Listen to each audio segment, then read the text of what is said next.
What's happening, guys? Welcome to daithiraids and another Raid Shadow Legends video. We are looking at our progressive chance event that's dropping today.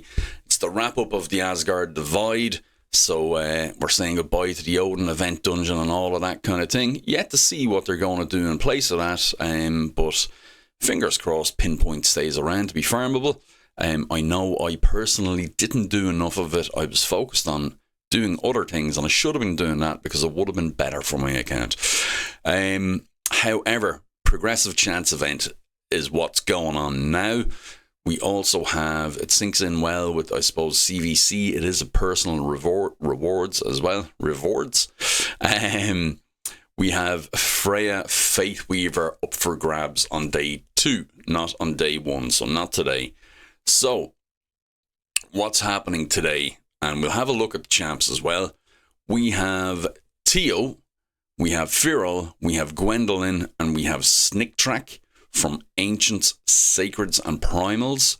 And then we have Krisk and Tuhanark from Voids. So, very good champs, some very, very good champs, and some kind of overlooked champs here as well. So let's have a look at those and see what's what. Among them, who should you go for? And really who you should go for is dependent on your account, and that's really the answer to everything always. And sometimes not even dependent on your account. Who you want, who you fancy. We tend to forget that sometimes, that you can just like a champ and want them. Tio, first up, absolutely brilliant champion. Really good everywhere. Good actually in the Odin dungeon, the event dungeon. He is a poisoner. He's a decreased speed champion. He's a poison and HP burn activator. Also places increased speed. Before he activates poisons and HP burns, let's see, he increases the duration first and then activates, which means that after he has his turn, they're still at the same level as when he started his turn, which is really good. And he also places a weakened debuff for 2 turns on enemies not under poison or HP burn. His passive then, his resistance is increased by 5 for each poison debuff on the enemies, on the enemy team, not just on a singular enemy. So he can get quite a big buff for poison. Now, Tio was the sun, moon, and stars until hard mode dungeons came along. He's seen a bit of a fallout then, and that's simply because all of the dungeons bar dragon, poison doesn't do much. So Fire Knight, while poison would be okay on the boss, he has no place in getting the shield down. Not saying it's impossible or anything like that, but he doesn't have multi-hit skills, so he's a bit of a gap if you bring him along. He does bring decreased speed, however. Dragon Dungeon, he is absolutely perfect. You know, doing poison stuff on the waves to nuke them down, and then the same on the dragon, used in conjunction with any of the guys that reflect the poisons back onto dragon. He can be very, very effective there. But yeah, so if you're earlier game or mid game or something like that, and not necessarily on the hard dungeons yet, Tio is great. He's a really good champion. He just kind of, I'm not sure power crept is the right thing, because he's still the best, one of the best at what he does, but the game has kind of moved beyond him. So the next up then is Firol the Barkhorn. Now this is a chap that is actually really, really good. I haven't built him yet. I only have him to 60 and ascended. I haven't built his masteries and all the rest of it yet. His passive is the big thing here. All of his kit is good, but his passive especially. So 2 more buffs, res by 50, 3 accuracy by 50, 4 buffs, damage increases by 20%, and that's for allies depending on how many buffs they are under. So if you have big damage dealers and you have him in your team and you have the damage dealer under 4 more buffs, they are getting a 20% damage increase. If you have him in 9-piece protection, then with the buffs he supplies, they're also getting an increase off that as well. So it is stackable. It's not, the buff isn't stackable with multiple fear rolls though. Now, what else does he bring? Increased resistance and perfect veil. So that is very good on a veil, perfect veil, always on a 4-turn cooldown.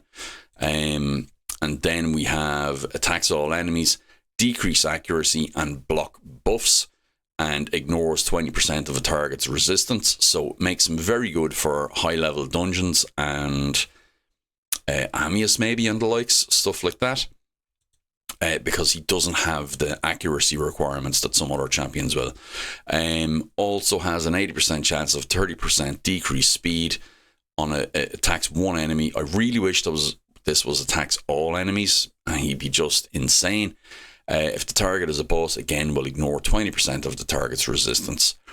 So really good kit. Supplies some of his own buffs for his passive, and also provides great debuffs, especially for Hydra. Block debuffs and block buffs and decrease accuracy is amazing. And you have increased resistance on the other side of the decrease accuracy as well. It makes that very, very good. He also takes the place of dealing with the head of, I'm going to say the head of fear. I can't think of the name of it. It's not Decay and it's not Mischief and it's not Rat. Whatever the other one is. So it makes the fear head ineffectual. You have him. You'll want a debuff extender because, as we know, all perfect veil champions, or a buff extender rather, only have a 4-turn cooldown, and you only get the cover for 2 turns. So great champion. He's probably the one I'd go for day 1. And then we also have Gwendolyn.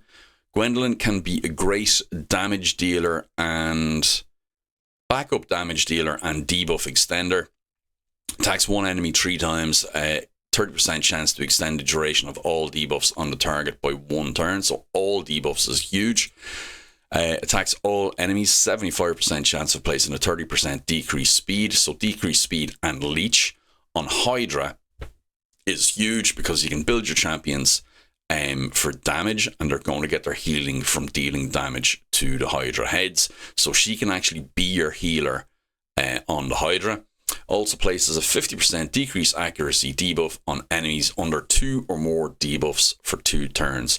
So another thing that's also great for Hydra. If you're decreasing the accuracy of that Mischief head, you're getting less stuff stolen. Then we also have attacking all enemies, placing a 50% increase accuracy buff on all allies, which is incredibly good. You don't want that stolen though, so that can mess up your Mischief tanks if that does get stolen. So I'd be leading with the decrease accuracy and then the increase accuracy, and making sure your Mischief tank is able to deal with the Mischief head, because you don't want it getting increased accuracy. However, the other side of the increased accuracy here has a 75% chance of stealing all block buffs from all enemies. If at least one block buff was stolen from the enemy, places a block debuffs buff on all allies for 1 turn as well. So that's very good. Where would we like to see that? Where would that be really useful? Probably Amius, actually. Being able to steal block debuffs off him. If you have block buffs on him and he flips it over into block debuffs, having this skill, be able to steal it off him is really, really good. Now, the passive is where Gwendolyn comes in. This champion's crit damage increases by 1% for every 10 points of accuracy they have, and grants an extra turn after this champion uses any 3 skills. So every 3 turns, she gets a 4th turn, basically. Now, we have 2 AoEs as well. So if you couple that with Slayer set, you're getting 20% boost on AoEs against Hydra, because you get 5% speed boost. And I think if you have the 9-piece, then you could get double damage off these 30% of the time. Couple all those together and you have a damage output machine, or at least a turn output machine. But Gwendolyn can be very good, very, very good for damage, very good for debuffs, and brings a lot to Hydra as well. Big fan, but I don't actually use her that much, so that's why I wouldn't go for her. I think there's just more attractive options. She is really good if you have her and are using her. She's very good. Snake Track I want to like more. Brings decreased attack, brings decreased speed on an AoE, brings leech, I believe, as well. Has a really good kit. I just have never found him working well for me. So I need to get my head around him. I haven't built, I haven't booked, I have everything on him because I built him for Hydra. So on his A1, he provides decreased attack. If the target is under a leech debuff, has a 100% chance of placing a 50% decreased attack debuff on the target for 2 turns before attacking. So is able to get leech out there, so he can be your healer for Hydra, getting leech out onto the heads and stuff like that, or on any boss as well. Then the A2 attacks all enemies, has a 75% chance of placing a 30% decreased speed debuff for 2 turns. So decreased speed is not to be overlooked, especially for Hydra, but in a lot of places, wherever you can use it, you probably should, unless it's going to mess up a speed tune. Also places a shield buff on all allies equal to 30% of this champion's max HP. Okay, for 2 turns that is. The shield buff cannot be removed if it is placed when there are any enemies under leech. So it's a protected shield. You should have leech out there if you're using him, and it's a protected shield buff. So that's extremely good, right? However, then with this, you have ally protection on all allies except him for 2 turns. So it's standard. You can't ally protect yourself. Also places a 30% reflect damage buff on all allies for 2 turns, and then heals himself by 50% of their max HP. So this and this kind of don't sync well, because you can't use them reliably or properly for Fire Knight, because if you have shield and reflect damage, you're not reflecting damage if the shield doesn't get broken. So that's a bit of a problem. I would also like this maybe to be a team-wide heal. Maybe make it a lesser heal, but team-wide. Or put the heal on the other skill, because you want the heal after he's placed ally protection, not before. Right? However, it is good. It's just his kit doesn't flow together properly. He can be very good. I have a problem where I don't like speaking down on champions at all. He can be very good, but his kit just doesn't flow together. And also then his passive, whenever an ally under a reflect damage buff is attacked, places a leech debuff on the attacker. So you're getting more of the healing out there for your allies and for himself. He also reflects 50% of the damage that he receives back to the attacker. So reflect damage is usually 30%. His passive allows him to reflect 50%. And then increases the amount of damage reflected by 20% from reflect damage buffs placed on allies. So it also brings them up to 50% reflect damage. Again, with the protected shields that he places, it kind of runs counter to the reflect damage then, because they're not reflecting, they're not getting the benefit. I think it'd be better if the A2 had an unkillable. You're getting damaged, but you're protected, and you're reflecting that damage back. That, I think, would be much better. But, I mean, if you use each part of his kit is really good, it just doesn't synergize as well as I would like, personally. But he is a cool champion. I know YST absolutely loves Snick Track. And I agree, he's really, actually, just look at him, he's a really cool champion. Regardless of anything else, I think he's actually one of the coolest champions in the Skinwalkers.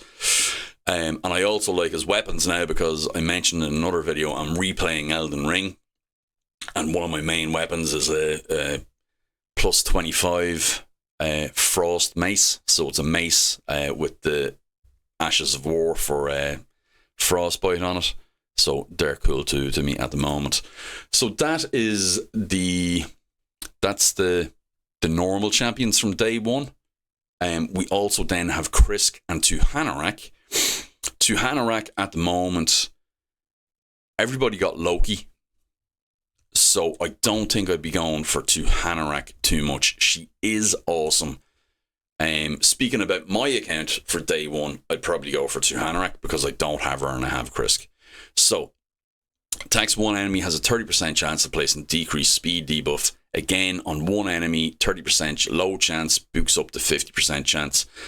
Also, places a 15% continuous heal buff on this champion for one turn, and places a 15% continuous heal buff for one ally on whoever has the lowest HP as well. And she's that's based off defense on that. She is a support champion, so it's actually odd to see that. Then Radiant Suffering attacks one enemy, 75% chance of placing a 50% decrease attack debuff and block buffs debuff for 2 turns. Also applies a debuff spread effect, taking 2 random debuffs from the target and placing them on all enemies. And the reason I'm saying she's not a priority for me anymore, because we have Loki. And Loki does the debuff spread effect on the barbarians already. There's a couple more champions that do it in the game. That's her big thing there, the debuff spread. If you have Astralit, and you don't have debuff spreader, I'd go for her. Decrease attack, block buffs, and debuff spread is really powerful.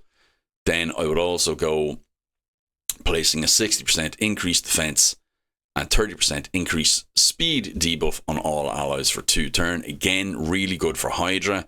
You have your increase and decrease speed, debuff spread, and decrease attack and block buffs.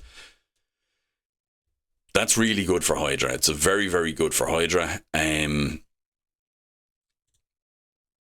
Yeah, I'm talking myself into her. Now, she also removes one random debuff from all allies at the start of each turn. So she's like a Doom Priest on steroids, and removes 2 random debuffs instead from all allies under continuous heal debuff. So if you have a champion that gets continuous heal out there, is it Insensa or no, the dwarf that came out at the same time of Insensa does a load of stuff with continuous heal. Should probably pair well with Tuhanark.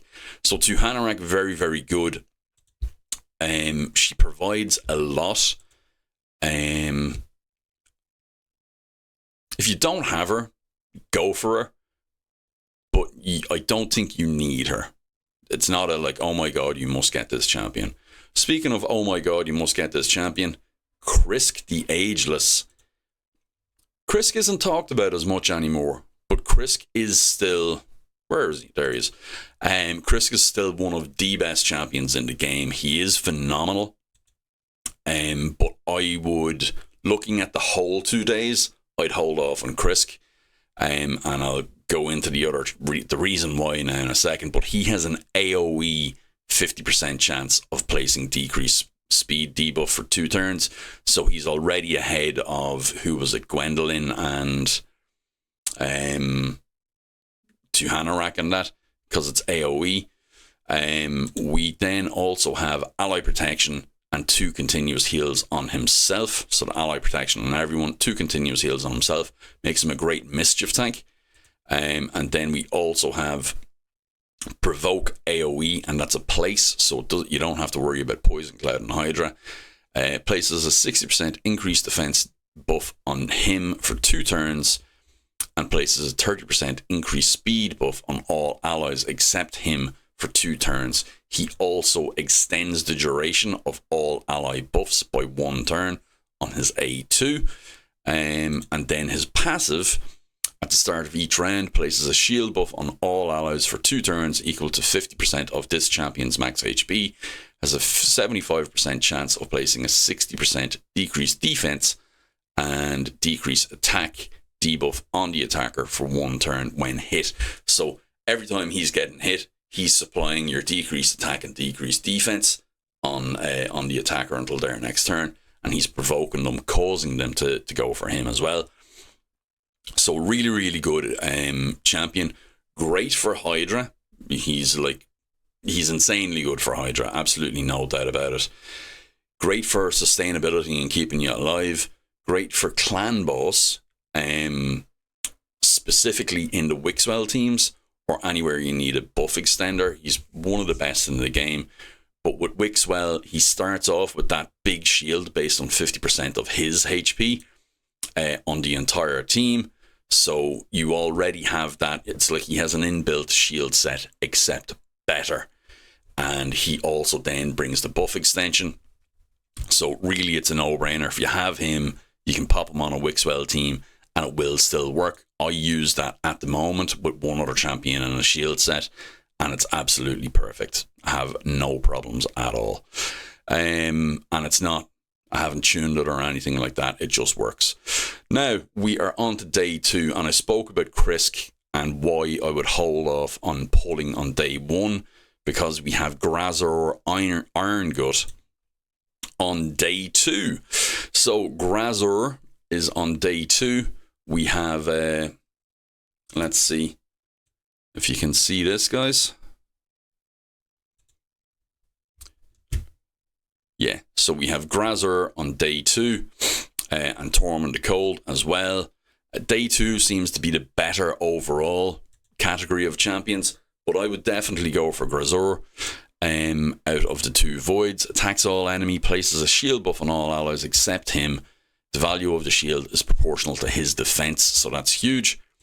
Then attacks all enemies, heals himself by 10% of the damage dealt, and increases the duration of all buffs on all allies by 1 turn. So he has the buff extension as well.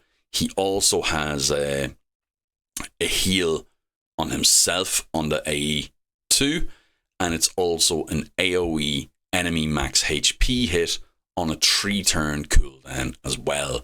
So that's really, really good.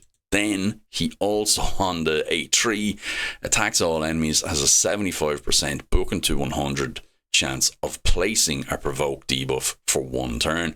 So he brings the AoE provoke as well, and then also brings increase res and increase defense on all allies for 2 turns. Yeah, he's bringing a lot on there, but with the enemy max HP hit as well, he kind of outdoes Krisk for me now.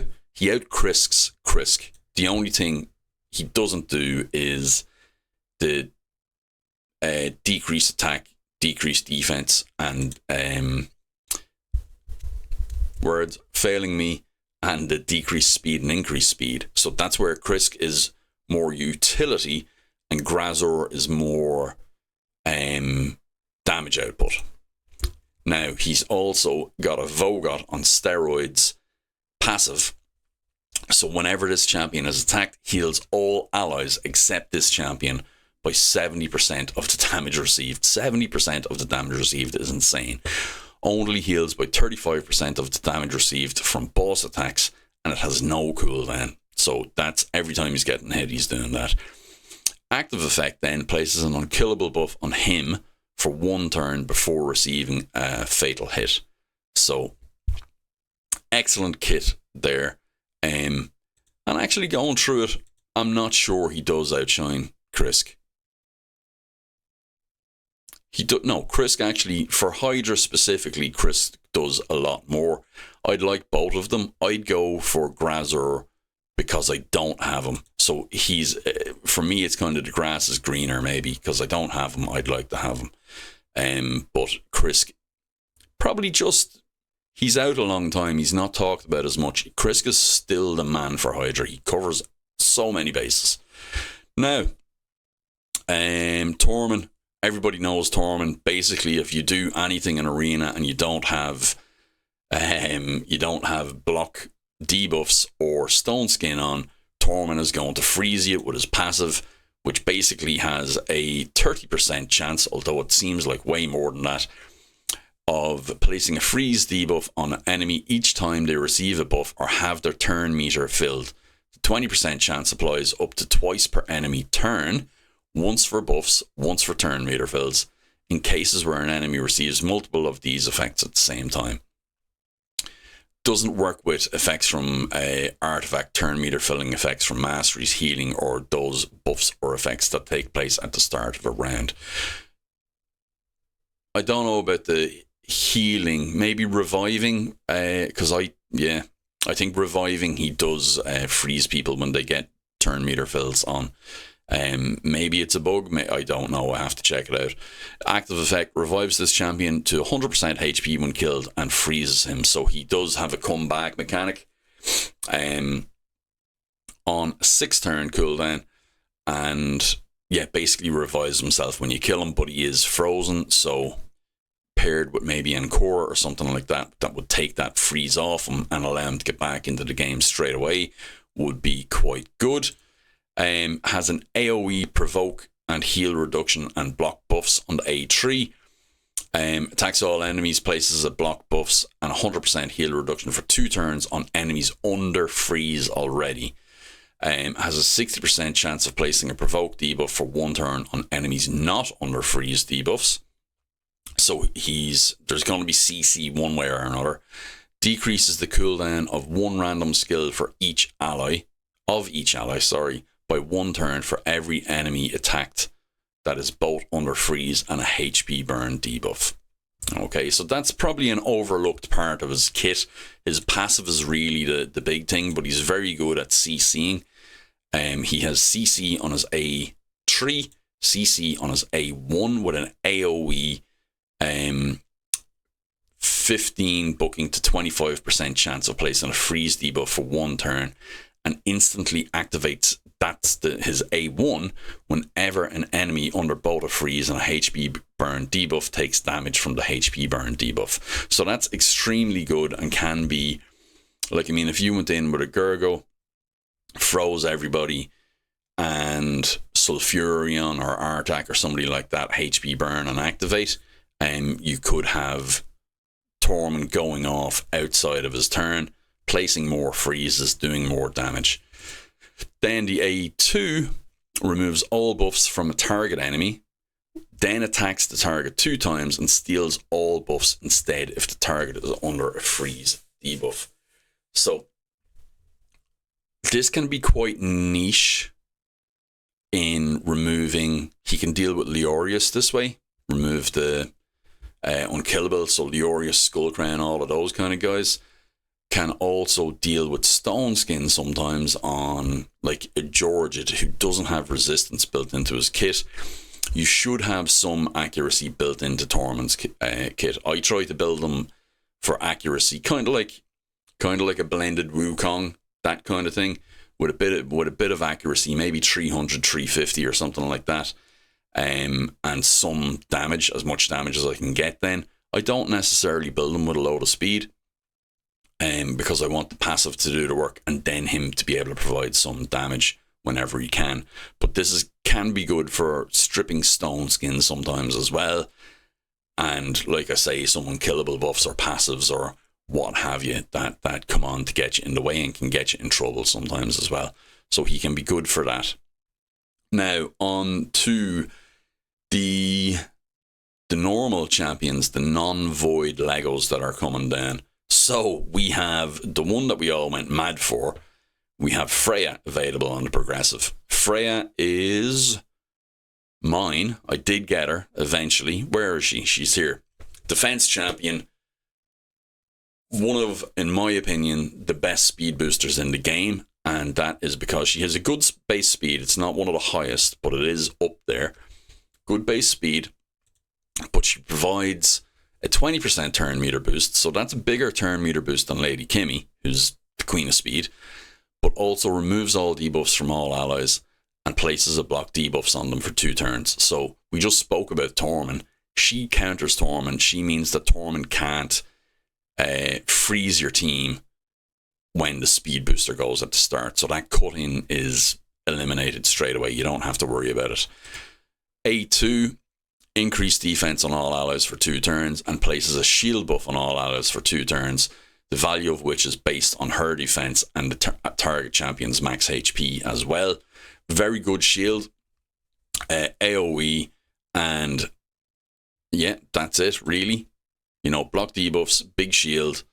A1 then attacks all enemies, so it is an AoE, and has a 40% chance of placing provoke for 1 turn, and counter attacks with this skill when a shield buff placed by this champion is removed by damage and occurs once per turn. I would like to see the wording of that more clearly. Is it once per enemy turn? Is it once per, you know, what? I don't know. Anyway, I think she's very good for this. For a bit of CC, the shield is good too, and increased defense is always welcome. And the passive then increases this champion's defense by 5 each time an ally inflicts a critical hit, and it stacks up to 50%. Grand. The active effect, however, prevents the death of an ally with the highest crit damage except her, and keeps them alive with 1 HP when they're hit with a fatal hit. If there are multiple champions on the team with that skill, the effect will only activate once. She then heals that ally by 20% of their max HP and activates an instant turn effect on them. Now, people are like, oh, that's a really good skill. The problems are multi-hit champions. So especially an AoE multi-hit champion, it's just going to be ineffectual, because if the first hit is going to kill them, it'll activate, and then the second hit will kill them because they only have 1 HP. It's a little bit not enough. It'll work well in conjunction with some other champions that already have something to preserve themselves, or against champions that don't have multi-hit skills. For instance, Georgid is a big champion for the initial nuke on a team. Okay, so he's going to lead off and try to kill somebody through Stone Skin with his A3. That's a single hit. The A3 is going to go in through Stone Skin, try and kill somebody. It won't be able to kill them because her effect will kick in and heal them and give that person an instant turn. In a lot of cases, that person that they're trying to kill through Stone Skin is the enemy Georgid or the enemy attacker that has a bit of Stone Skin on them.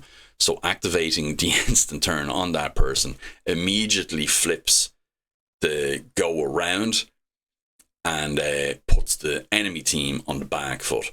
I think she's a very good champion. I'm building her for this, and the rest is all extra. Really and truly, this is what I'm building her for, and she'll be very good at what I want her to do. So if you don't have her, go for her if you want her. I think she's very, very good. That's just my opinion. However, the problem with going for her is Harima is up for grabs as well. So that's a problem for some, maybe not for everyone. Harima is extremely good. She is also a provoker. Yeah, so this is the provokers. Attacks all enemies, places a provoke debuff for 1 turn. This debuff cannot be blocked or resisted if the target champion is from the Demon Spawn faction. Now, Harima is primarily known as an arena champion, because of her passive here. Enemy ignore defense effects are decreased by 50%. So if somebody has 25% ignore defense, now it's only 12.5. If it's 50, it's only 25. If it's 100, it's only 50. Champions from it's by 50%, not like minus 50%, if you get me. Champions from the Demon Spawn faction can't inflict critical hits on her, which is huge. So many strong Demon Spawn nukers. I've been stupid a couple of times and forgotten about this. The champion cannot land weak hits on champions from the demon spawn faction either. So she's anti-demon spawn. So Duchess Lilitu, she can't weak hit on her. Yeah, we spoke about that, the provoke. This is also good for Hydra. It's also an AoE, so auto-friendly for Hydra, and good damage. She also attacks one enemy 3 times. Each hit decreases the target's defense by 5% and stacks up to 30%. Each hit also increases her defense by 5% and stacks up to 100%. That's huge. So you're decreasing one target's defense by up to 30% every time. Not every time. When she's doing this, so you'll get 15% on the first one. So 2 of them, and they're at their maximum decrease. Each hit is increasing hers by up to 100%. So over longer fights, she has twice the defense that she had previously. I'm wondering, is she brilliant for Amius? Does this work on Amius? I think it might.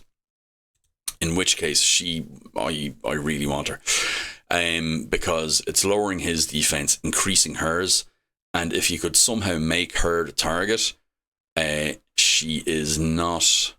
Actually, just with that passive in effect, the entire team has to worry less about his A1 in his second form, which is the single target nuke that he does. That is the big worry against Amius. And then on the A1, attacks one enemy, has a 50% chance of landing a 50% decrease attack debuff for 2 turns. Also has a 20% chance of placing a 50% decrease attack debuff on all other enemies for 2 turns if this attack is critical. So that is a dangerous move. Basically, the extra chance of landing that on AoE is really good. This one here, is the one I was thinking of briefly. If she kills an enemy with a triple hitter, a strong nuking triple hitter, she instantly activates then her AoE and hits the entire team. So really good combo there. Extremely good champion. She is still in the meta for high-end arena. And she's very good anywhere that there is ignore defense. So if you think about Ice Golem, who has the big retaliation slam, that ignores defense. If you can cut that in half, your survivability goes way up. Amius, we spoke about it already. Arena, obviously, it's a big problem. I can't think of anywhere else, but ignore defense. Sand Devil as well. Actually, his big AoE ignores all defense and block damage and all the rest of it.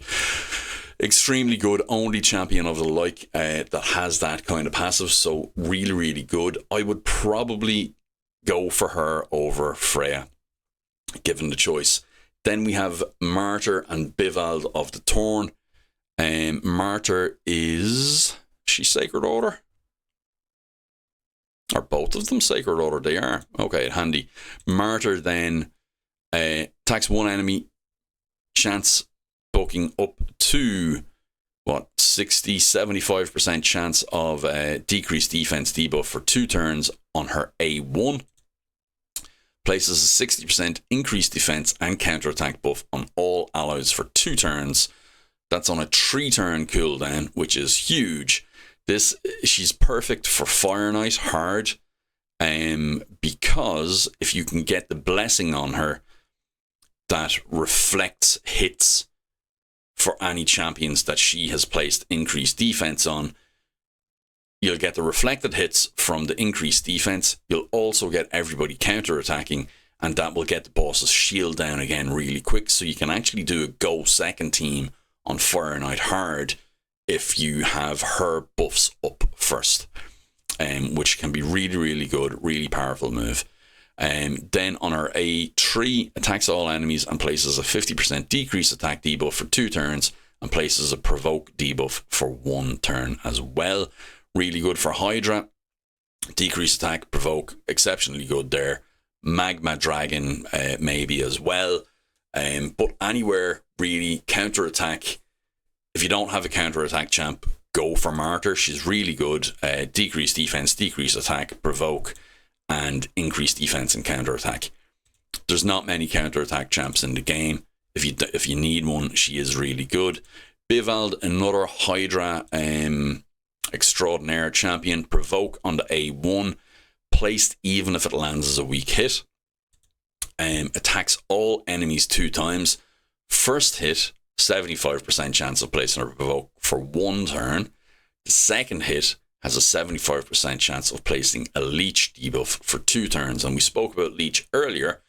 Leech is really good for keeping your team healthy, and he can be your healer basically. You just need to make sure that everybody has War Master on. For Hydra, you're going to be healed up a lot of the time.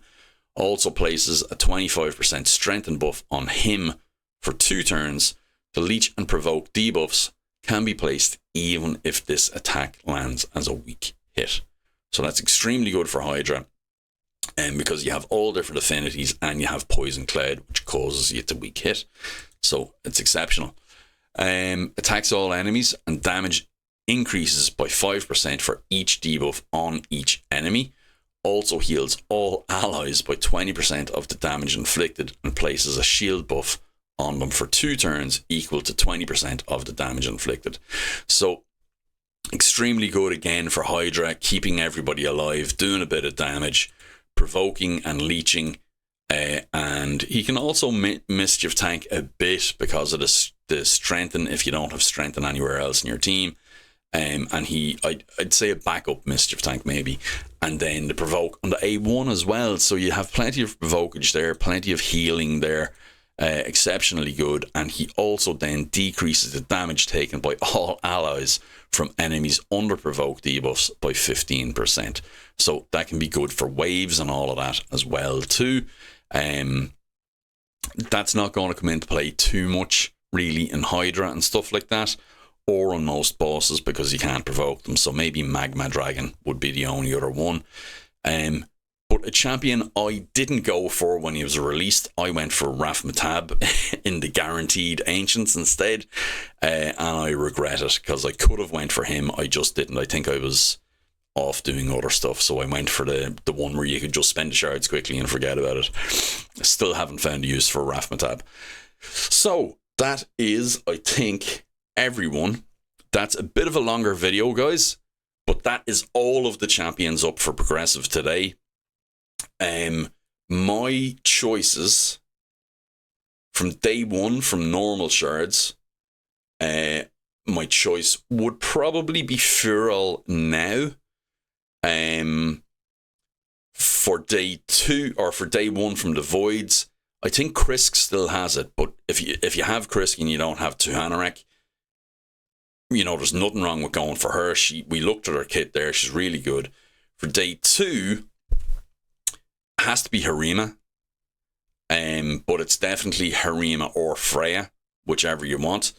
And then Graazur Iron Gut. Tormin is excellent, but I think Graazur takes it for me from the voids. Okay, guys, that has been a long video. My throat is incredibly dry. Like and subscribe, and I will catch you in the next one. Ta-ta.